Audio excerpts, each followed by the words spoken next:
काला सागर में यूक्रेनी सेना का बड़ा हमला हुआ है। यूक्रेन ने गैस टावर को यहां बनाया है निशाना।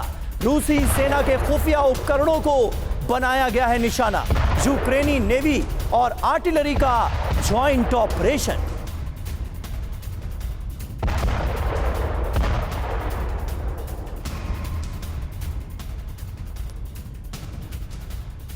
और इस बीच एक और बड़ी खबर, रूस के टोही ड्रोन पर यूक्रेन का बड़ा हमला। यूक्रेनी ड्रोन ने निशाना बनाया है। तस्वीरें आपको दिखा रहे हैं। रूस के टोही ड्रोन पर यूक्रेन का यह हमला हुआ। यूक्रेनी ड्रोन ने निशाना बनाया। और देखिए, कुर्स्क में रूस के काफिले पर विध्वंसक हमला हुआ है। यूक्रेन ने रूसी टैंक को यहां पर बनाया है निशाना। रूसी टैंक में कैसे हुआ जोरदार धमाका, इसकी एक्सक्लूसिव तस्वीरें टीवी 9 भारतवर्ष पर ये रही आपके सामने।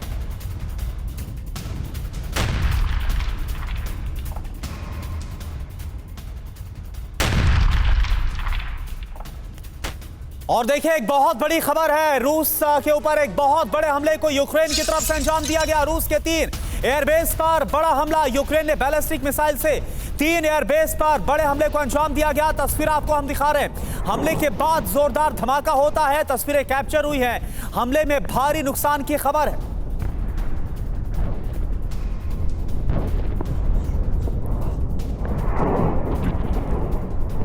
तो ये तस्वीर इस वक्त आपको हम दिखा रहे हैं। एक तरफ यूक्रेन की तरफ से लगातार बड़े हमलों को अंजाम दिया गया। रशिया की टेरिटरी खुर्स्क के अंदर और काफी अंदर तक यूक्रेनी सेना दाखिल हो गई। और इन सब के बीच रूस के 3 एयरबेस को टारगेट पर लिया गया। जो हमला किया गया उसके बाद का मंजर आप देखिए।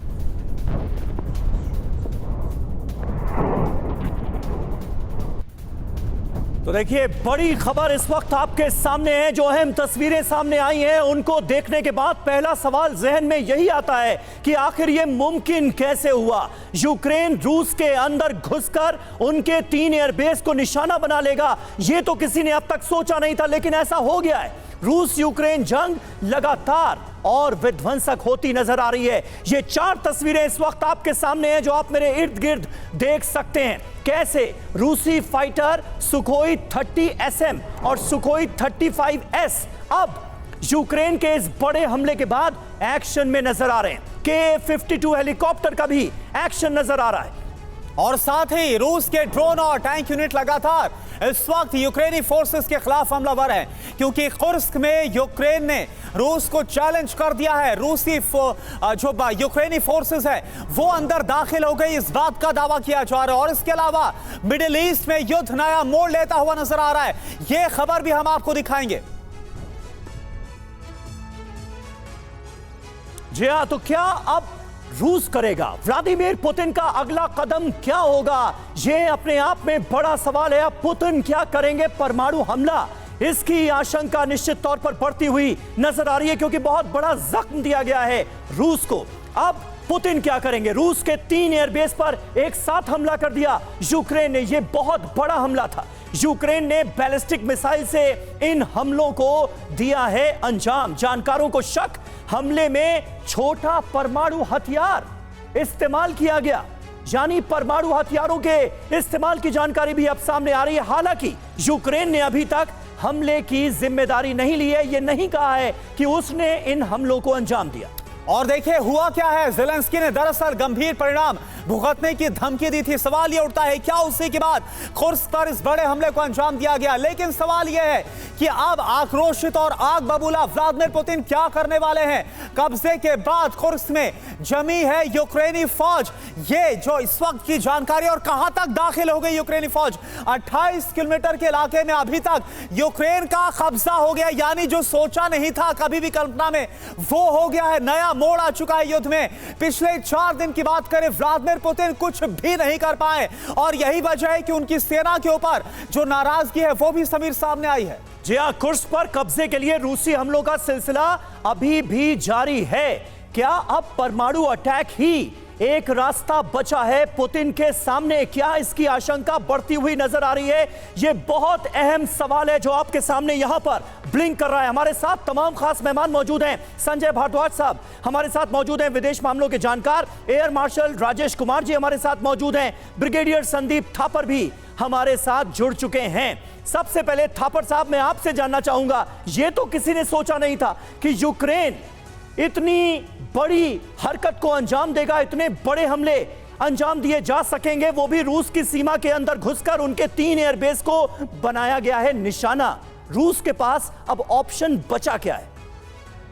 देखिए, सबसे पहले हमें यह समझना पड़ेगा कि 83 साल बाद, 83 साल और 2 महीने बाद रूस की सरजमी पर किसी मुल्क ने अटैक किया है और वो अंदर घुसा है। लास्ट 1941 जून में ऑफ बारबरोसा में हिटलर की फौज, जर्मनी की फौज रूस में अटैक किया था। उसके बाद आज तक किसी मुल्क ने रूस की सरजमी के ऊपर अटैक नहीं किया और अंदर नहीं घुस पाई है। तो ये बहुत बड़ी चीज है पुतिन के लिए, एक ईगो बैटल और उसके लिए एक विश्वास जो लोगों का उसमें है वो हिल गया होगा कि रशिया के ऊपर भी अटैक हो सकता है, अंदर आ सकते हैं लोग। तो उसकी वो कार्रवाई जरूर करेगा उसके ऊपर। न्यूक्लियर मैं नहीं समझता कि अभी सिचुएशन ऐसी पहुंची है कि न्यूक्लियर। देखिए क्यों किया यूक्रेन ने अटैक। यूक्रेन एक तो पॉइंट प्रूव करना चाहता था कि ये काउंटर टेररिज्म ऑपरेशन नहीं है, लड़ाई है। दूसरा, जैसे कि हो रहा है, वो चाहता था कि जो रशिया के एलिमेंट्स हैं दूसरे फ्रंट्स पे, वहां से विड्रॉ करके वो नए एलिमेंट को कंटेन करे, और वही हो रहा है। जो हम सुन रहे हैं कि साउथ से रशिया अपना कुछ ट्रुप्स और इक्विपमेंट विड्रॉ कर रही है इस नई थ्रेट को हैंडल करने के लिए, तो इसलिए ये ऑफेंसिव किया गया। तकरीबन 30 बाय 40 किलोमीटर का अभी है। कितना आगे बढ़ेगा ये अभी नहीं कहा जा सकता, क्योंकि बड़ी 3 ब्रिगेड इस्तेमाल किए हैं यूक्रेन ने, 2 मैकेनाइज्ड और 1 एयर डिफेंस। बहुत काबिल फौजें हैं जो की हैं, लेकिन रशिया भी इसको कंटेन करने की मुंह तोड़ कोशिश करेगा। और मुझे लगता है कि ये नया केंद्र बिंदु बनेगा इन दोनों की लड़ाई में अगले कुछ दिन के लिए। बिल्कुल सर। और देखिए थापर सर, खबर यह भी है कि जो यूक्रेनी सेना है वो खुर्स्क में 9 किलोमीटर प्रति दिन के हिसाब से आगे भी बढ़ती हुई नजर आ रही है।